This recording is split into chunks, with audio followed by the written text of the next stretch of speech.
Hi అండి. ఈరోజు టమాటా పచ్చడి చేద్దాం అనుకుంటున్నాను. టమాటా పచ్చడికి ఎండుమిరపకాయలు వేయిస్తున్నాను.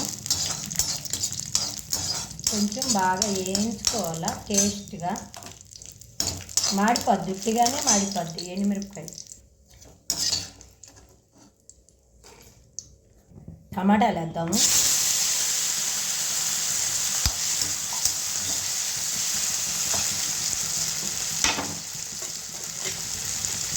కొంచెం నూనె వేద్దాం.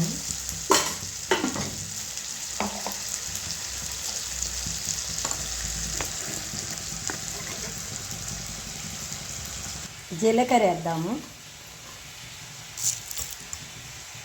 చింతపండు వేద్దాము. చింతపండు టమాటా వేగాలి. కొంచెం పసుపు వేద్దాము. టమాటా బాగా మగ్గాల. టమాటా ఉడికిన తర్వాత పచ్చడి. దీంట్లో కొంచెం వెల్లిపాయలు వేద్దాం. జీలకర్ర, ఎండుమిర్చి, వెల్లిపాయలు, కొంచెం కల్లుప్పు. పచ్చడికి ఇలా బాగా వేపుకోవాలి.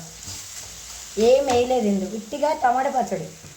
టమాటా మంచిగా ఉడికిపోయింది కదా, టమాటాలు మంచిగా ఉడికిపోయింది. టమాటాలు ఏగాయి చూడండి. నా ఒక్కదాని కూరలు చూస్తాడా ఎంత ఉన్నాయో. టమాటా మిక్సీ పట్టాలి. ఎంత పచ్చడి అయిందో చూడు, కొంచెం అయింది టమాటా పచ్చడి. మిక్సీలో పచ్చడి అయ్యాక ఎంతమంది అన్నం దాంట్లో కలుపుకొని తింటారు? లైక్ కొట్టండి, సబ్స్క్రైబ్ చేయండి, కామెంట్స్లో పెట్టండి. బండలో దంచుకున్నప్పుడు కూడా చాలామంది వీడియోలో పచ్చళ్ళు అన్నం వేసి కలుపుకొని తినేవాళ్ళు చాలామంది. మీరు కూడా అలాగే తింటారా? కామెంట్స్ పెట్టండి ప్లీజ్.